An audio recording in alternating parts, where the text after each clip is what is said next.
Well, let's move it on to our good friend XQC, Twitch streamer. I think this is a good conversation for us to have together simply because long ago, not that long ago, we had a phone call with XQC. And who else was on that call? Trainwreck. Trainwrecks and XUC were both on the call, yes. About gambling on Twitch. And since then, he obviously defended the position then, but he even issued an apology. Here it is, just to tell you guys kind of where we are. So this is, from July of last year. XQC apologizes and says he wish he could take back the gambling. Like, what more can I do? What more can I do? You shouldn't gamble on stream. You shouldn't do it. We've known this. I said it. Oh, what is that? Don't do it. I'm sorry for doing it. I'm genuinely sorry that I gambled on stream. Okay? I wish I could take it back. I can't. I'm trying to move on. Okay? All I'm trying to do now is at least the people that are going to be called out next, and I'm not lumped with some of the things that they do that I didn't do. Can you at least, guys, give me that?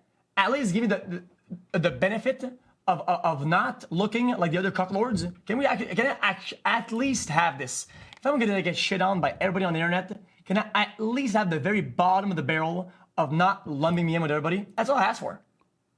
Okay. Well, I would say that you have now, my friend, reached the bottom of the barrel because he's back. He is back with a huge partnership with Stake, the, of course, famous shed in Curacao. Shout out to the infamous $1 billion shed. Yeah. And he's back doing gambling streams sponsored by Stake. I can only imagine, God, well, how much are you getting paid? I mean, if Aiden Ross was getting $2 million a month, XQC is like way bigger. So yeah, I don't know. I don't know how much he's getting paid. I'm not even going to speculate on it. I don't care about that. I don't care about unless there's like actual legitimate proof. I don't care about like the gambling potentially being rigged. Right? Here's the hut. You're maliciously twisting. This is Stake's headquarters that we found out in Curacao. This is where this huge $1 billion corporation is run from. Yeah. Here he is gambling. Not suspicious. Not suspicious. No, it's totally above board. No, it's normal. It says you. Nah, it's not what it says you, though. Everybody threw us all under the bus. When the chips were down, everybody turned on us. I was a bunch of bitches. But when some streamers and some other ones, oh, guys, I'm gonna gamble. I'm thinking about gambler. All the comments, everybody flips like, oh, dude, if it was that much money, I would do it too. I respect this guy. And like, people are selectively choosing and picking who they back up when, if your whole motive and whatever is behind morals and ethics, you can't pick and choose. It's black or white or wrong. And I got fucking mauled. I seen people fucking being, oh, we're gonna pick this and choose it and choose that. And you know what, dude? At the end of the day, I was like, dude, I love Gamba. I like Gamba. I'm just gonna Gamba. End of story. Literally. I will just. I mean, yeah, I haven't seen really people doing that where they're like picking and choosing. I mean, no, there is no like, oh man, he got like, yeah, no, I respect that he like got the fucking $1 million bag there. Like, look, here's a couple different things, right? My main position since day one is that, first of all, I don't do these kinds of sponsorships. I think that they are abhorrent. I think that they're awful. Unfortunately, though, Stake and all these other like cryptocurrency initiatives and gambling in general, FanDuel, DraftKings, all of them are very popular and have basically reached legitimization because they generate so much revenue and they can like buy their way into some kind of legitimacy. So I don't even think Twitch as a platform is going to combat it or deal with it. But ultimately, the individual responsibility of a content creator is what I care about in this particular instance. Like, dude, XQC has a lot of fans who love him. They look up to him. They literally change their dialect to sound more like him because they watch him so much. A lot of those dudes are young. They're 100% seeing him gamble, and they're also getting into gamble. And it's super easy to actually join and gamble. It's hard to get money out. Much harder to get money out, but it's really easy to put money in. I don't think you can get money out. I mean, really, if I'm being honest, that's not. No, you can. I mean, I know. If you have a big, well, let me tell you something. What's so shady about Stake is that it's a crypto-only casino. Okay, that means that you don't have to put in your credit card. There's no verification process. There's literally no due diligence. In fact, we had Love, who I guess he just turned 21, but it doesn't really matter. Love, are you there? Yes, I am. So here, let's play this video. So we had Love sign up, make an account, and deposit money. We wanted to see how hard it was before I said, you know what? I don't want to call XQC out before I do this myself. So we had Love. Here he is signing up. I'll show you how. So Love, name Lovebot. Okay, that's it. Verification. So the name that you put in is fake info. Yes. Last name fake info. There's okay, like I would say back when casinos and gambling was legal in America, there were at least like regulations, and they had a whole department dedicated to verifying credit card information, verifying that people, like you had to send in a picture of your ID before you could even play. So watch where this goes. Fake info. Residents, fake info. Okay. That's it. So now basically you're signed up on the casino, and then here I'm just proving that it's the same account, because it takes a while for the funds to come in. So you're linking your crypto wallet. Yeah, and there since I think it's illegal in Sweden, so I just VPN'd out of Sweden. Super easy there. No problem. Everyone has a Canada. VPN. I tried Canada, and that didn't work either. I switched to Romania. Shout out Cobra Tate. Yeah. Yeah. The Romanian authorities are too busy with him right now, so they can't deal with the crypto gambling. Okay, so wait, now you're connected to Romania on a VPN, right? Yes. And then that's right. You you put in $40? How much was that? Ethereum or 14? 14. Like 0.005 Bitcoin ish. Okay, and then you got right at it with Razor Sharks. What is that? That's under 60, dude. That's the 112. That's a speed run. That's it. Yeah. That's congratulations. And he's down 4, 3, 2, 1. Wow, you didn't win a single spin, eh? Hey, dude, congratulations. That's the 112, baby. That's the 112. He did it. Awesome. The Mad Lad. And you know, well, I should tell you too that most of the kids, I'll tell you when they do verify your ID, when you're trying to take money out. Yes. Then all of a sudden, you need to know exactly who you are, how old are you, where you live, because if you're playing with a VPN, which probably a lot of people are, expecting to become a millionaire or something, you will never get that money out. That's part of their business. I don't know if it's I don't know if you can't get that money out if you're playing. If you are a 17-year-old kid playing in California, you are gonna have to I don't think you'll ever get your money out. Genuinely. Who wants me to take their It's part of their money? business. It's part of their business. I actually literally I can't speak on that part because like people. You know what they do? I'll tell you exactly what they do. So let's say you win $1 million jackpot. Mm-hmm. Then what they'll do is say, you know what, you're playing illegally. We're just going to return your original deposit and call it a day. That's what they do. You know what? I want to add a thing that wasn't very clear in that video there. I was actually able to deposit money without using a VPN. And then when I went to gamble it in Sweden, they denied me to gamble. So essentially, the money was locked there until I VPN'd. That's nuts. That's sick. That's a good. This crazy. seems like a good business. They don't check the geolocation on the deposit. They'll take money from anywhere. I wonder why. Well, technically, because it's not illegal to like put your cryptocurrency into a website in Sweden, but it's illegal to gamble with it, right? So obviously that's the reason. We should try where I want to, Love, I'd be interested to see if we put in like $10 or whatever and then try to withdraw it. How easy is it? I know for a fact withdrawals are very difficult, especially with like super large quantities of money. If you want to ever like take it out, like it becomes more of a chore, especially if you want to like cash it out. I don't think you can even do that. I mean, you need to like switch it over to a crypto wallet. Well, Stakes, their marketing budget's insane. I mean, they're basically taking over Drake's whole social process. Yeah. The Nelk Boys, these are the new sugar daddies of unscrupulous influencers, basically. Bro, here's my thing, okay? as content creators, as Twitch streamers, we are incredibly fortunate. Okay, when at a time when like a lot of people were suffering financially, a lot of people were unable to get work, we were able to make more money than we ever did before. Yeah. And I would say the same for a lot of Hollywood celebrities as well. They kept working throughout the pandemic. Or Drake, you know what I mean? You already are like a multi-millionaire. You're about to have like $1 billion. Why are you still like, how much money do you need to make off of like getting other people to gamble in your community, in your fan base, that you know, it's still justifiable despite being like 100 millionaire. You know what I mean?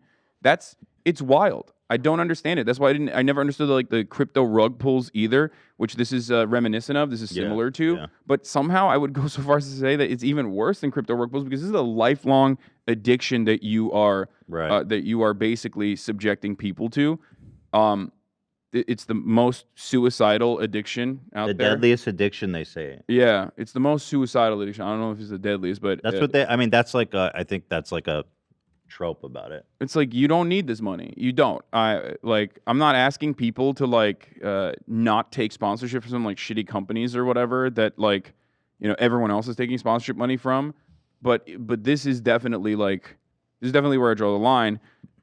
Especially because, one, you already have a lot of money. Two, you're this filthy addiction is what you are basically promoting to your audience. And three, here's how this works. Here's how these massive casinos operate, okay? If you don't know, they are trying to cast as wide a net as possible because they know that some people are going to gamble for free for the first time. They even give you money for your first trial. Yep. You know, the first hit is always free, like fucking, you know, cocaine dealers. Knowing full well that there is going to be a whale in that large... That's literally their business. Yeah, practice. That's their business model. They look for whales. What are whales? They look at lifetime earnings. Exactly. Right? Lifelong gambling addicts. And they milk them dry. They ruin their life without any... Because that's their whole business model, right? Yeah. Here, this is from StopPredatoryGambling.com. Gambling is the deadliest addiction. Below is one of the best analysis explaining why gambling addiction has the highest rate of unaliving of any addiction. The psychological effects of problems gambling can be extremely harmful, and the feelings of despair that come with gambling away one's money is so toxic. So the thing about gambling is that, you know, like back when it's the thing is like it's unregulated. So I'm just thinking there was a time briefly, I remember when I was young, where gambling and poker rooms were allowed, and you could write them and say, hey, I have an addiction. You need to ban my IP and all my accounts and my ID. Yeah. And they will never let you open an account again. And they can actually enforce that because they have your ID and you need to show your ID to play. These places have no such obligation and they make no effort to have services like that where they're actually, you know, giving people an out to save their lives. You can never, if you get truly addicted to gambling, which you're very susceptible to at a young age especially, horrible for a young developing mind, they will suck you dry until you're dead, basically. Yeah. And there are already so many anecdotes from his community. I don't know if they're like being honest or not, but there's plenty of people in his actual subreddit like posting their own personal experiences with gambling and how they started and how much money they lost so far. And look, ultimately, this is what I always say. These companies want to make money, right? If they weren't getting a return on their investment when they're dropping $2 million into someone's bank account every for month, just doing this kind of sponsorship, if they weren't getting more than $2 million, they wouldn't drop $2 million. It's not like they're, you know, paying XC however much amount of money that they're paying because they love losing money or they're just like big fucking juicers. They're big juicer fans. Like, no, they're doing it because they know that when XG's slot gambling with 100,000 kids watching, okay, and adults as well, especially, but like 100,000 fans watching, out of that group of people, a certain percentage of those guys are going to convert to what is known as whales. Yeah. Lifelong gambling addicts, okay? Yep. And that number is going to be significant enough that however many millions that he will get paid for this is going to be nothing in comparison to the return. Nothing, yeah. And you can see that with even like a much smaller streamer, a good friend of mine, Yasuo, who once showed his earnings, or not earnings, but the lifelong gambling, not lifelong, lifetime total gamble. Yeah, lifetime total gamble for using his code specifically. That part is actually really, really awful too. They track who your biggest losers are that used your code. Yeah. Usually when they have a sponsorship code, and then they give you a percentage of them. Yeah. They give you you buy into your audience losing money basically. Yeah. And he was showing that, and he had like 26 million total gambled. You know what I mean? Like, and he's not that big. He's like 5,000 people watch him when he's gambling, and he already had like 26 million total gambled. So it's like 3% of that was the monthly. Commission. Yeah. Damn, that's nuts, dude. Yeah. So I mean, that's so crazy. Oh my god, it's just so bad, you guys. And it like, if this was a regulated gambling like place that had respectable laws and gambling addiction support, it wouldn't be as bad, okay? Because XQC and all these guys try to make this moral argument about like, you've done this and they've done this, and it's all the same. It's like, this is an unregulated website that everybody's promoting. They have no fucking issue taking money from kids. It's so fucked up. No, man. for the record, by the way, it's really disappointing to see him go back. I want to point out what like my personal boundaries are in this. Like, I think that is a multiplier that makes it significantly worse, but I still personally think it's bad across the board, because I think that like even with all of the rules and regulations put in place, Vegas is still a multi-billion-dollar, gambling is a multi-billion-dollar industry across the board. Even with the physical hurdle that you need to overcome by straight up flying into Vegas, even with all of the free comp stuff that they give you if you go and gamble, it's still making a shitload of money, because people go and they love gambling and they love losing millions of dollars, and they keep it afloat. It's an industry. I have no problem with goes on in Vegas. No, I like gambling. I personally like gambling. I do. I sometimes go to Vegas and I lose money. Like any vice, you know. I mean, yeah, you can take it too far. But the problem is you don't give like 15-year-olds alcohol, and then when their mom says, "Yo, you got to stop giving my kid alcohol," you say, "Fuck you." You come. I just would not. I like gambling personally, and I do it from time to time. But you're exactly correct. I would not like urge other people to go do it and be like, "Look how sick this is." Even if you say don't gamble, they're still going to gamble. Yeah, that's the dumbest thing. They go, and now these guys think it justified to be like, "We say don't gamble, you will lose money." That's Trainwreck's thing. He goes, "Don't gamble, you will lose money. It will ruin your life. It's horrible." All right, guys, here's my code on the top of the screen. Trainwreck. He doesn't do the code anymore. He used to do it, but he doesn't. I think he hid the code now. But I don't think he needs it anymore because they just pay him so much. But the thing is, demonstrably, the money has not run out on the stake side, because you're not a loss leader for them. You're not even, you're giving them an appropriate return on investment to the tune of millions of dollars that your fan base is losing. And look, I get that there's like these guys, these streamers are making millions and millions and millions of dollars every month. Potentially $20 million a year just in sponsorship money from stake. That's life-changing money, obviously. But XQC and Trainwreck, these are huge streamers. I mean, these guys have huge opportunities. They're already making a ton of money. I remember last year, XQC was the top earner on Twitch. I mean, he still is. He's the top. He has been the #1 content creator on this platform for 2 years, 3 years now, and he will probably continue to be that. He's perfectly built for streaming. He has cultivated an awesome community of people who love him. Okay, I have no problem with that. I like XQC. He's stayed at my house. I do care about him personally, also getting addicted to gambling, because it's very clear that he has a problem. He talked with Pokimane about how he lost like $1.8 million in the course of like a couple days gambling, because he's addicted. He has family members he's lost, immediate family members he's lost to this addiction. And it is also sad to see from that front as well, but that still doesn't excuse his behavior. No, not at all. But what you're seeing when he's debating, and I'm someone who's like dealt with addiction. Sorry for cutting you off over and over again, but like this is something that's very personal to me, because I have issues with addiction as well, and it's a lifelong struggle. when you are an addict. Okay, you have to constantly work against that. That's why I think it's like additionally terrifying to get people into that. It's really, really terrible as someone who struggled with it. And when you're addicted, internally you have a constant debate going on with your consciousness. Part of you knows it's wrong, and you're like, I shouldn't gamble anymore. I shouldn't gamble. It's like really bad for me. I think like nothing feels good anymore. I'm always chasing that high, that dopamine that I get from the anticipation of the reveal, not the actual wins or loses itself, by the way. It's like there's studies conducted on this. They look at your brain activity. It spikes right before the reveal. That's what you're going for. So it doesn't matter if you're winning or losing. You're still going for that dopamine rush. And you're constantly aware that like this is a bad thing. It makes you feel like shit, and you're doing it. But you're debating internally. Your addiction is like winning out and debating the other parts of your consciousness, basically, to say, no, it's fine. Like you won a lot. You know, you're gonna keep winning. Actually, oh, just one more cigarette, just one more drink. Like it'll be okay.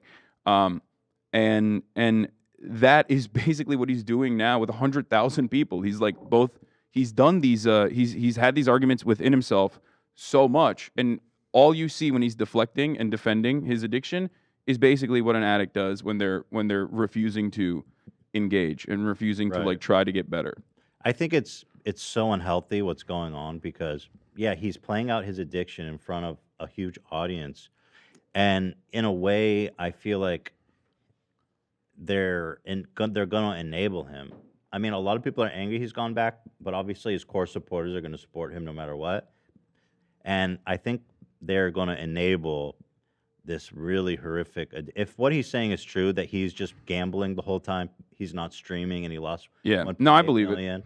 I believe it. Then it seems like he's lost a lot of money, and he's just kind of, this might be a rock bottom moment where he's taking the sponsorships because he's losing so much money. I think on the side that he justify it to himself. I think that's you're right, exactly right. I think it's more like I'm already losing so much money while I'm gambling, like I might as well recoup those losses. Need to take the sponsorship or I'm going to be broke. And the second thing is like, look, this dude is a streaming machine, okay? And gambling is super easy. It's super easy content. You have a built-in audience. There's a drama associated with it. You're literally like you're just like going after your addiction by just like clicking a button. So that's like constantly reinforcing that part of your brain as well. It is a powder keg for someone like XQC because he's getting the worst kind of reinforcement in the form of like additional numbers watching him. He's got 100,000 people watching when he's playing, when he's gambling, but he has way less people, like 60 to 80,000 when he is not gambling. You know what I mean? So that makes it even worse for someone like XQC who just like cares about his community, who cares about streaming, who cares about making good content, right? Because he's like, well, I'm making good content. People are watching. Mm-hmm.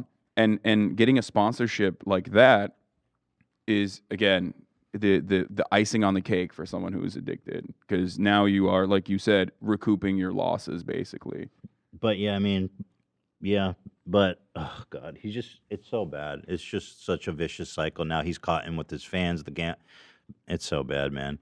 But I think it's super sad, super disappointing to see him come back, especially after making that apology and begging people, please don't lump me in with the worst of them. It's like, okay, dude, whatever. That was 10 months ago. He's back gambling. Yeah, he says, he posted in his community, he said, I don't give a fuck. Like, I've changed my mind, like, on gambling. I was wrong to have apologized. Like, I think gambling is fire. Yeah, gambling rules, dude. More gambling in the world. Yeah. So there you have it. Sad, man. Sad. And he moved back to Canada explicitly to take up his gambling career, right? I mean, I don't know. I don't know why I've reached out to him a bunch of times in the past like month or so. We haven't really talked that much for a couple months, so I don't know what his like personal. Well, Love, you know that, right? Did he say that he was moving back to Canada? I know you can gamble legally on this website. I mean, that's why people go. Yes, that's why Train moved to Canada. Like, so that is definitely a motivator, but I don't know if that's like the main reason. Well, there you have it. What do you guys think? Actually, let me open the chat. A lot of people saying they appreciate the sort of empathy that you're expressing, because, I mean, a lot of people deal with addiction and the framing of what he's doing rather than, oh, he's just a dick and, oh, he's a hypocrite or whatever. It's like that. Well, all that That's what is happens. true. All that is true, but that's what addiction turns you into. That's Yeah. why Right. when you get addicted to things, you lose friends and family. Yeah. Is because you become a ghost of your former self and a slave to your addiction, and you do stuff like he's doing now that makes you look like a fucking idiot because you have to feed the demon, dude. Yeah, and like this doesn't mean that this absolves him of like the wrongdoing, Right. for the record, because like here's the thing: XQC has millions and millions of dollars, doesn't spend it on anything. You know what I mean? Yeah, Like he yeah. just streams all the time, and I get that. I understand that. I'm the same way. I love streaming. That's what I love to do. I don't really care about like, making investments or whatever. I just love streaming, and that's what I care about. So when he, when he's like losing all this money, he has a lot longer of a runway to continue gambling that his fan base doesn't. So his addiction can be like super public. He can deal with it personally. But if he recognizes that like that addiction is crippling, and to a certain degree he does, I think, and he definitely like changes his conduct accordingly because he doesn't want his community to be a certain way, then you should recognize that like putting that demon on others within your community of people who love you is awful, straight up. Yeah, that's a really good point about the runway. Yeah. But in a sense, he